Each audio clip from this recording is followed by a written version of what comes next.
Every great investment you've ever made started with the right connections. Connections to the world's most sought-after investment community dedicated to improving business and society. You are part of this community. Welcome to iConnections Global Alternatives Conference. In 8 short months, managers and allocators who control a combined $60 trillion in assets have used our platform. But as you know, there's more to our story. Funds for Food was the largest capital introduction conference of 2020, facilitating over 3,000 meetings with the industry's most sophisticated investors, while also raising nearly $2 million supporting those in need during the pandemic. We followed this with Fund Women Week, the largest capital introductions conference in 100 Women in Finance's history. Initiatives like these are at the heart of iConnections' mission. In early 2022, we will combine the latest in virtual and in-person participation at the world-famous Fontainebleau Hotel Miami. You are part of this community because you are the people with the vision to improve society. Invest in progress. Welcome to the world of iConnections.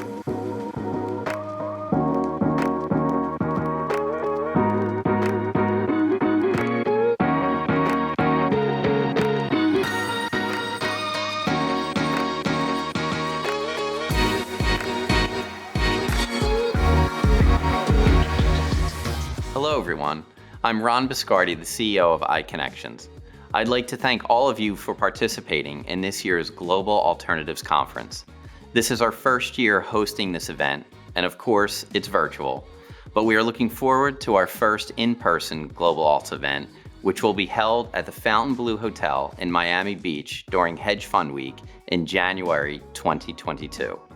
This event will feature world-class content prepared by the iConnections Investment Institute, followed by 2 days of one-on-one capital introduction meetings, which we project will number over 10,000. This event will be free for allocators and open to managers who are members of the iConnections platform. So if you're not already a member, please go to iConnections.io to learn more. Thank you for joining us, and stay safe and healthy. Hi everyone. My name is Rachel Lucas, co-head of U.S.Capital Introduction at BTIG. BTIG is a global financial services firm specializing in outsourced trading, prime brokerage, investment banking, and research. With more than 650 employees globally, BTIG services 3,000 plus institutional and corporate clients worldwide. We are proud to be considered a top 10 global brokerage firm and an award-winning provider of outsourced trading, prime brokerage solutions. BTIG is delighted to be supporting the iConnections Global Alternatives Virtual Conference. It goes without saying that virtual has been essential to all of us over the past year, and this conference gives us a chance to hear directly from leading experts and engage with each other one-on-one. I'm proud to introduce today's speaker, Stephanie Kelton, author of New York Times bestseller, The Deficit Myth, Modern Monetary Theory, and the Birth of the People's Economy. Stephanie is a leading authority on modern monetary theory, a new approach to economics that is taking the world by storm. Stephanie has been a contributor at Bloomberg Opinion and has written for the Financial Times, the New York Times, the Los Angeles Times, U.S. News and World Reports, CNN, and many others. She has worked in both academia and politics, including serving as chief economist on the U.S. Senate Budget Committee in 2015, as well as a senior economic advisor to Bernie Sanders' 2016 and 2020 presidential campaigns. She is also a senior fellow at the Schwartz Center for Economic Policy Analysis and a professor of economics and public policy at Stony Brook University. Stephanie has been called one of the 50 most influential thinkers by Politico, one of the 50 people who defined 2019 by Bloomberg, and one of the 100 most influential women in finance by Barron's, among other prestigious awards. Interviewing Stephanie today is the CEO of iConnections, Ron Biscardi. We're thrilled that Ron and Stephanie are here to share their thoughts with all of us. Ron and Stephanie, I'll hand it off to you. Hello everyone, thank you for joining us for our next session at the iConnections Global Alternatives Conference. We are joined today by Stephanie Kelton, the author of The Deficit Myth. Stephanie is an economist and now a New York Times best-selling author. Yeah. Stephanie, thank you for joining us today. Thanks for coming out. So I'll tell you, there's not too many political discussions, economic discussions, investment discussions that don't eventually lead to a discussion on MMT, modern monetary theory. And you have clearly become the lead spokesperson for this school of economic thought. You and I have had many conversations about this over the years, and I have to say, as someone who believes that the concepts contained in MMT are really the right way to think about the monetary system, it's exciting to see this finally in the mainstream discussion. I feel like it's now a very big part of what we hear our political leaders talking about. Economists who really didn't even want to address it are now forced, in essence, to really embrace it. So I'd love to just start with your description of what MMT is, really focusing on the key difference in MMT's thoughts on the monetary system versus more traditional economic theories like Keynesians or Austrians, et cetera. So could you just give us kind of what's the basic idea behind this school of thought? Sure. So I think the best place to start is by saying that MMT provides an explanation of how a sovereign currency works. Say, okay, well, what's a sovereign currency, right? That's sort of the next step. So we would say that a sovereign currency is one where the government chooses the unit of account. So, the yen, the dollar, the pound, the peso, the unit of account issues a currency that answers to that name. So issues the dollar, the yen, whatever, spends in that currency, right? Spends its currency into existence, taxes in the unit in which they make their payments, collects taxes, and restricts any borrowing that they choose to undertake to the currency that they issue. So, you say, okay, so the US then is a sovereign currency issuer. Japan is a sovereign currency issuer. Australia, the UK, Canada, and so forth. So where does that leave us? What does that teach us? And how is it different from many of these other schools of thought? So MMT helps us to understand that if you are a sovereign currency issuing government, you never have to get your currency from anywhere in order to spend it. And in fact, the sequencing is backwards in the mainstream or conventional way of thinking, where we think of the government as financially constrained, as facing a budget constraint, that they need to get money in order to spend it. And the primary ways that they do that are by taxing and borrowing. Only after they have money can they then spend money into the economy. MMT says, no, this is actually backwards, right? The mechanics of government finance work differently. And so MMT tries to get us to the right sequencing to understand the mechanics of government finance, why the federal government is not like a household, a business, or state or local government, why they can never run out of money, and why they can never be forced into bankruptcy, why solvency isn't the relevant danger, but inflation is the relevant risk. So you said a few things in there that I'd like to break apart, but one of the most important, I think, is this misconception that the government needs to first borrow dollars before it can spend dollars. As I became more, up to speed, if you will, on MMT and its description of the mechanics of the monetary system, it was a light bulb for me to recognize we can't borrow in a currency that we haven't first issued when we are the issuer, in essence, of the currency. So do you think that most politicians understand this basic concept that the government must first deficit spend before it can implement any borrowing program?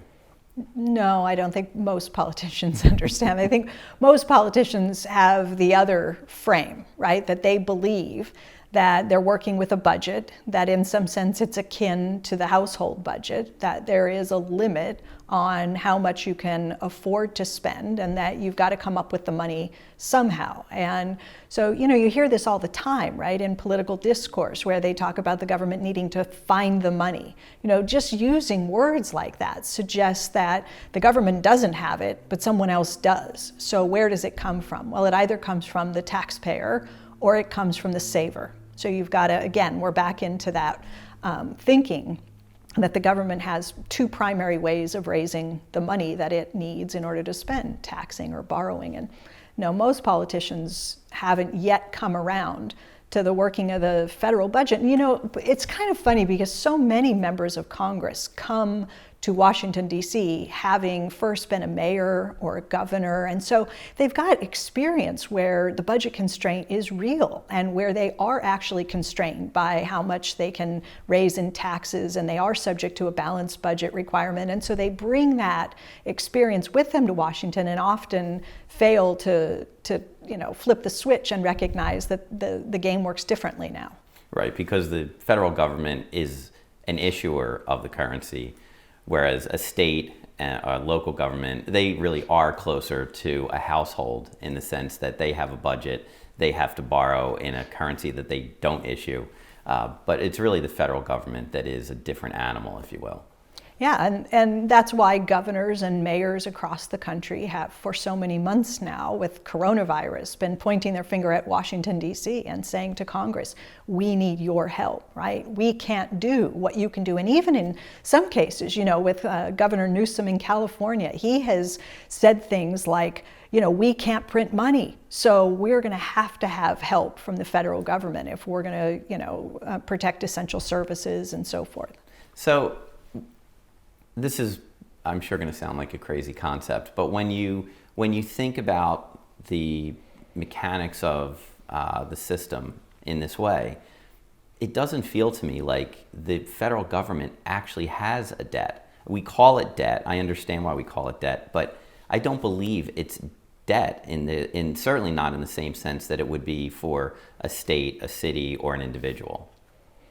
Yeah, there's a chapter in the book that's called The National Debt, and then in parentheses, that isn't. So I completely agree. I think these words they come with so much baggage. When we hear the word deficit, when we hear the word debt, they're triggering words, right? They automatically put us on the defensive. They say something's gone wrong, something's gone awry. The government is mismanaging its finances. Why is it running deficits? Why is it piling on debt? And you always hear people talk about, piling on trillions of dollars of debt and borrowing and China and all this sort of stuff. And I think of it very differently. I don't look at operationally what the government is doing when it issues treasuries as borrowing. And I don't think we should be talking about the stockpile of outstanding government bonds as debt, because people hear those words, borrowing and debt, and they think in terms that are most familiar to them. So we go right to our personal finances, right? Or maybe a business or something, and we say, well, borrowing can become dangerous because you have to pay it back. And debt, you can get into a situation where you can't service the debt, and then you've defaulted.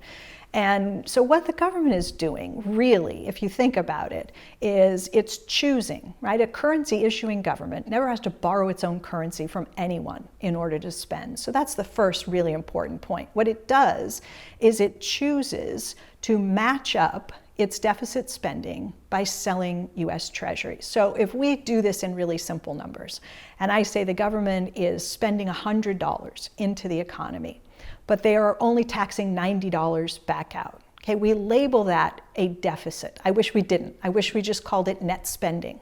So the government puts 100 in, takes 90 out, it means somebody gets 10, which means that their deficit, the government deficit, is a financial contribution to some other part of the economy. So when the government's budget is in deficit, it's depositing dollars into some part of the economy. But at the same time, it's matching up the deficit spending by selling treasuries. So what really happens is this: it puts $10 in, and then it takes the $10 back out and replaces them with U.S. government bonds, 10, right? And so we call it borrowing, but in what sense is it meaningful to describe that as borrowing. If the government makes the money available and then transforms it into treasuries, that's not borrowing like if I go to a bank and I sit down with the loan officer and I ask for a loan to buy a car or a home or whatever. I don't plop down the cash on the desk of the loan officer and then ask to borrow the money. The government is making the deposit and then transforming its payment from one kind, currency, into another kind of payment, U.S. government bonds. That's just interest-bearing dollars. So I think we should, we'd be a lot better off if we looked at the outstanding stock of treasuries as just part of the broader U.S. money supply. That's really a more appropriate way to think about it. So I feel like the most common mischaracterization I hear of MMT is the idea that MMTers believe the U.S. government can just spend without limit, right? It can deficit spend as much as it wants. That's clearly not, I know, not a belief held by you. Can you explain what MMT really says in this regard? What obviously there needs to be some limit to what the government can do in the way of deficit spending. How should we think about that? So I think of it this way. If you are the currency issuer, then you can afford to purchase whatever is available and for sale in your own unique unit of account, in your currency. So it turns out that if you're the United States government, that's a pretty big market, right? You can have access to anything that anyone in the world is willing to produce and sell in exchange for your currency. Now that's the upper limit, right? It's an affordability question. That is not to say that because the US government can afford to buy everything that's available and for sale in its currency, it should go hog wild and start buying up everything that's available. So that is the upper limit, right? And the punishment for overspending in the MMT framework is inflation. It's not insolvency. It's not national bankruptcy. So there are limits. There is a supply constraint, right? The economy has the productive capacity that it has at any point in time. We have so many workers, we have so many machines, we have so many raw materials, we have the factories that we have, and that's what we have to work with. And we can ask of that capacity as much as it's capable of giving us. We can demand goods and services up to the point that we hit a supply constraint. And at that point, any further strain on the system is going to show up in the form of inflationary pressures. So the limiting factor in an MMT framework is really inflation versus insolvency.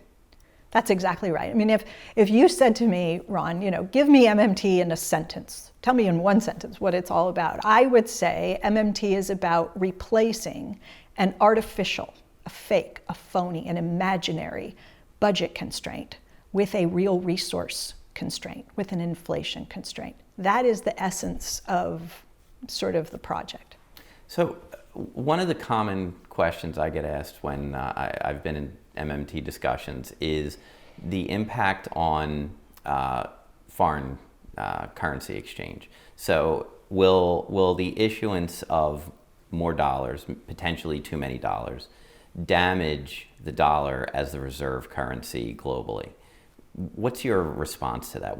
Is there a real risk to that happening in an MMT framework? Well, when you say the issuance of too many dollars, I mean, that's really the key, right? And the too many dollars should, I think, be manifest. We should think of it as manifesting itself in the form of inflation. That would be the indication that you are spending too many dollars into existence. But, look at a country like Japan, which has been running budget deficits pretty consistently for the last 3 decades, which has the largest debt to GDP ratio in the entire world, which cannot get inflation anywhere close to the BOJ's 2% target, which is looking at a 10-year interest rate on JGBs that's right there at 0 because the central bank pegs it there. And when I was in Tokyo not long ago and meeting with lawmakers and policymakers, the great concern for everyone that I spoke with was a yen that was too strong. So it just doesn't work. It's not the case that, a budget deficit or even persistent budget deficits will weaken a currency. A currency can strengthen, it can weaken, it will do both over a long period of time, even in the face of large and persistent budget deficits. So we can't talk about MMT without discussing Zimbabwe. Yeah. Almost every non-believer, as I have these discussions, references Zimbabwe and how they had hyperinflation and blew up their currency. Can you give us your take on what happened there? And was that, is this a legitimate criticism of an MMT approach to running the monetary system? Yeah, no, it's not a criticism of MMT. So what happened, we were talking about supply constraints earlier, right? And so MMT is definitely telling us that one way to end up with an inflation problem is to outstrip your economy's productive capacity. So what happened in Zimbabwe? I'm not a scholar of Zimbabwe, but I know the general history surrounding the hyperinflation. Look, Robert Mugabe came to power in Zimbabwe, and as a reward to the freedom fighters, to blacks who fought on behalf of moving him into power, he took land away from white farmers who'd been farming the land for a very long time and redistributed it, understandably, right, to the freedom fighters, said, we want to reward you. So what you ended up with was a situation where the black freedom fighters had no experience farming the land. And because of that, you had massive food shortages. And this is an economy that's an agricultural economy. Now you can't feed the population. Now you're in a situation where you're trying to print money to import food. And yes, you can get into an inflationary or even hyperinflationary episode, but not because you're trying to run your economy, in accordance with the sort of principles of MMT, but because you had other problems, political and supply. Right. This was primarily a massive supply shortage. Exactly. That drove that. Exactly. So how do you think we got here? Right. It's this. I think once you understand the concept that it's literally impossible to borrow a currency or tax in a currency that you haven't first issued, this doesn't seem controversial to me at all. It's only controversial, I believe, because we think in terms of debt and deficit, which, as we've said, are trigger words. How did we get here? Why is it that there is so much confusion around these concepts? I mean, I teach economics, and I've been teaching economics for a little more than 20 years now. And look, as a graduate student, all the way through my own training and then, becoming an economist and teaching students, I can tell you it's very hard to find a textbook that doesn't teach things in this conventional way, that presents government finances as akin to those of a household, that starts with the concept of a budget constraint, that presents the government as having basically three choices when it comes to paying its bills. And then, students are taught the government can raise taxes. If it doesn't come up with enough revenue to cover all of its spending, then it has to borrow. If it wants to do this crazy third way thing, it can print money. And so it's a choice that government has about how to cover its bills. And MMT comes in and says, no, that's not it at all, right? That there is only one way for the government to carry out its payments, and that a sovereign currency issuing government makes all of its payments by essentially giving instructions to its central bank. Think about the CARES Act, right? Or this recent $900 billion rescue package that was passed. That is Congress writing a bill, voting to pass it, and essentially then sending a set of instructions to its bank, to its fiscal agent, the Federal Reserve. And the instructions say to the Fed, your job is now to carry out the payments that have been authorized by Congress on behalf of Treasury. And the Fed carries those payments out how? By using the computer to change the numbers in the bank accounts. The appropriate bank accounts get a credit, the numbers go up. How does it work? It's digital, right? It is a digital spreadsheet entry, and new dollars are born each time Congress chooses to spend.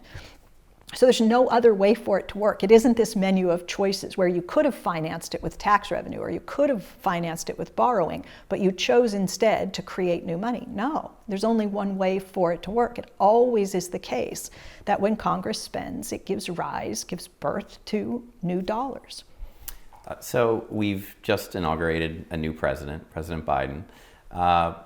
What would your advice be to the new administration as we try to work our way out of this pandemic. You have, still very high unemployment, shutdowns, lockdowns really around the country, severely hurting small businesses. What would your advice be to President Biden on how to deal with this? Look, I think that the number one priority, and I think this is clear to virtually everyone, is that you've got to get the virus under control, that until we, substantially reduce transmission and get the vaccines in people, that we're not going to have much of an opportunity to have a fully functioning economy and a real robust recovery underway. So virus first, I think he understands that. And then beyond that, I think he has a pretty good handle on this. I really do. I think that, when you look at what Congress has already done in terms of fiscal support, and you have this incoming administration saying it's not enough and we need more, that to me is a very good sign, because it's an indication that they're not going to repeat the mistakes of the last crisis and the last economic recession, withdrawing fiscal support prematurely, leaning too heavily on the central bank to try to lay a foundation for a sustainable recovery. So when President Biden says, I want something like 1.9 trillion in further rescue, right, support for the economy, I think he understands that extending unemployment benefits through March or mid-March isn't going to be long enough. You're going to have to go further. You're going to have more support for small businesses and incomes. And so that's good. And then beyond that, I think also encouraging to me is him saying, and then when we get through COVID, we're not done. That we're also going to come back and we're going to look to make some strategic investments in the economy. We have waited too long to shore up infrastructure, to make investments in our national infrastructure, to put money into climate and manufacturing and R&D. And so I like much of what I'm hearing. I don't think he needs a whole lot of additional advice if he's successful in doing what I think he's already told us he'd like to do. I think he's very much on the right track. I think I don't know that there's Republican support for a lot of that spending, but hopefully there will be, because I think it's clear the country needs it. What controls, I guess is maybe the best word, would you recommend be put into place to make sure that we don't overshoot and cause more inflation than is good for the economy? How would we run in an MMT framework safely, if you will? Well, it's funny, because I actually think that running outside of an MMT framework, it opens us up to more inflation risk than if we run in a so-called MMT framework. So when I said earlier, if I had to describe MMT in one sentence, I would say it's about replacing this artificial budget constraint with a real resource constraint. I mean integrating into the federal budgeting process itself inflation risk. And right now, I spent time working as the chief economist for the Democrats on the U.S. Senate Budget Committee. And in my entire time in that job, I don't think I ever heard, in fact, I know I didn't, a member of the Senate or a staffer talk about inflation risk. It's not that it's not part of the process. It's not that it's not even an afterthought. Nobody thinks about it. And the reason is, well, that's the Fed's job, right? We don't have to think about inflation when we put together a multi-trillion-dollar budget and we're making these decisions. And so what I feel is that we're much more vulnerable to an inflation shock in the absence of carefully integrating that into the budgeting process. So if President Biden is going to push Congress, and if they're going to work together to do not just a 1.9 trillion or so for the rescue, but beyond that, potentially trillions of additional dollars of spending, I want to know that somebody in the House and somebody in the Senate is working to mitigate inflation risk before authorizing trillions and trillions of additional dollars of spending. So what MMT would do would be to say to lawmakers, before you move forward with any ambitious new spending program, you need to vet those proposals. You need to have them rigorously evaluated for inflation risk before you vote on it. Because what happens now is Congress can write a multi-trillion-dollar infrastructure, climate, whatever they want to do. And what they do is they send it over to the Congressional Budget Office and they say, score this bill for us. And CBO looks at it, and the primary concern from their perspective perspective is, does it add to the deficit? Does it increase the debt long term? And if it doesn't do one of those things, they give it a green light, a good score, and they send it back. Now Congress can vote and authorize that spending. And my concern is that, I can write a spending bill that doesn't add to the deficit, but that is massively inflationary. And so, and CBO is not even looking at that. Yeah, well, CBO assumes that inflation will return to its 2% to the Fed's target, and that any gravitation away from that would be dealt with by the Fed. So, yeah, inflation is not currently integrated into the budgeting process, and I think that's a vulnerability. And we've seen the Fed's frank inability to really affect inflation in any significant way. We all have this idea, right, that central banks are the proper institution to deal with any inflationary pressures. But, where, as you just suggested, where's the evidence that they have the tools to deliver on that?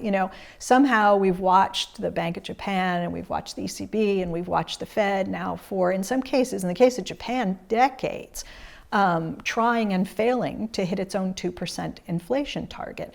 You have zero interest rates, massive QE, all of those sort of things that many people believe are policies that will reflate the economy, only they don't deliver. And so I think in much the same way that central banks have trouble just turning the interest rate dial to heat the economy up and produce some inflation, that it's also likely that you need more than just interest rate policy and a central bank to mitigate inflationary pressures should they ever arise.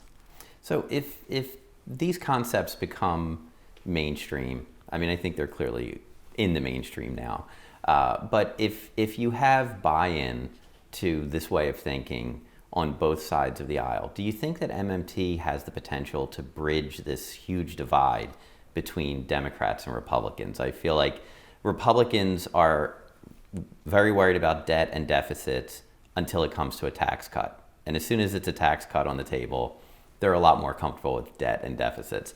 And on the Democratic side, they have no problem with deficits when it comes to spending programs, but as soon as it's a tax cut, they've got a big problem with debt and deficits. Does this way of thinking create the opportunity to bridge this divide? Because you shouldn't be taxing more than you need to. If your deficit is such that you're not likely to create inflation that becomes a problem, you shouldn't be taxing because you're really just slowing down the economy in an MMT framework. Do you think as this becomes more mainstream that maybe it becomes a key component to bringing the two sides together? I hope so. I do. I think that outside of an MMT framework, you're sort of in, well, we don't want to run deficits. If you have either side at any one point in time averse with an aversion to the idea of a fiscal deficit, then you're not going to accomplish anything unless you can win two fights. You have to pick two fights. If you want tax cuts but you don't want to add to the deficit, then you have to cut spending or come up with another way to offset the impact on the budget. If you're a Democrat and you want more spending, but you don't want to add to the deficit, then you have to come up with more revenue, which means you always have to pick two fights with your colleagues, right? I want you to vote for my infrastructure bill, and I also want you to vote for the tax increases that keep it deficit neutral. Well, that almost guarantees that you're not going to get your infrastructure bill in an environment where too many people are not going to vote to raise taxes. So the deficit has been weaponized. There's no question about that politically. It would be much nicer if we could agree, if both sides could be told, let's say by some independent third party, maybe it's the Congressional Budget Office, hey, listen, guys and gals, you've got about $2 trillion of non-inflationary fiscal space to work with. In other words, we think you could spend safely or cut taxes and use up that $2 trillion of fiscal space that's available to you. How do you want to use it? And then lawmakers can say, what do we want to prioritize, right? If Republicans are in control of the House and Senate, it's likely that they'll say, we want to use that fiscal space to do some more tax cuts. Democrats are in control. It's likely they'll say we want to use that fiscal space to do some education or infrastructure or whatnot. That's the thing. I mean, I did an interview with Bloomberg, and I said to them, this was before coronavirus, and I said, I think, and some independent researchers have looked at this, and they suggest that right now in the U.S., this is pre-COVID, that there is probably $500 or $600 billion of non-inflationary fiscal space available to be used up, right? So if both sides could be told how much kind of low-hanging fruit is out there, then we could have that political debate about what is the best way for the country, to use that available space, as opposed to thinking that there's no space and that every dollar that you want to spend has to be fully offset, and then you're unnecessarily fighting for tax increases and all the rest of it. So we have a few questions who came in from folks on our platform. If I could run a few of these by you. Government is spending heavily to offset economic turmoil from the pandemic, yet interest rates are low. Is MMT already a reality?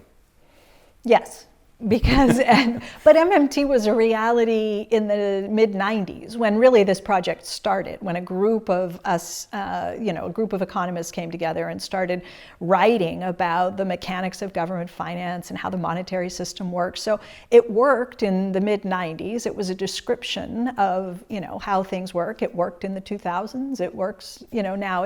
MMT is mostly a descriptive project, right? And it will work in a high interest rate environment and in a low interest rate environment, in a no QE environment, in a QE environment. Yeah, it's always bothered me actually that the word theory is in the name, because it has always felt like much more of a description as opposed to an economic theory like the Austrian school of thought or Keynesian school of thought. Yeah, I mean, I think of all schools of thought in economics as theoretical schools. There's a theoretical framework in place, whether you're a Milton Friedman, a monetarist, or a Keynesian, or an Austrian. They're all theoretical in some sense, but I think more than any other approach in economics, MMT has tried to really drill down and get in the weeds on the operational realities of the monetary system. And so in that way, it is so much more a realistic description of how the mechanics of the monetary system and of our economy. Okay, assuming inflation can be managed, can governments allocate new money efficiently?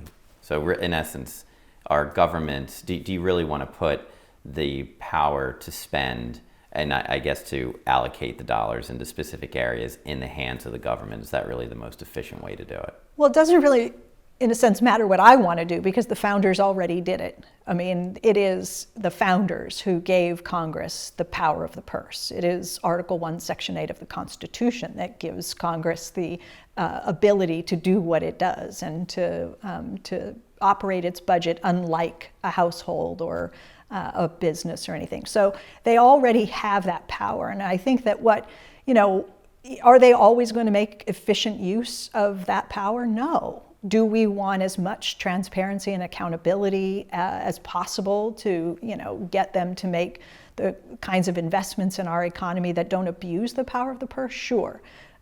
Earmarks, they're all of those things, right? Lobbying interests. People are going to want a piece of the pie when the budget is being put together. It's a multi-trillion-dollar thing, and there are always going to be people who want to carve out some special interest use of resources. That's not going to change, and MMT doesn't, I don't think, in any way make it easier for people to do that. If anything, I think that MMT is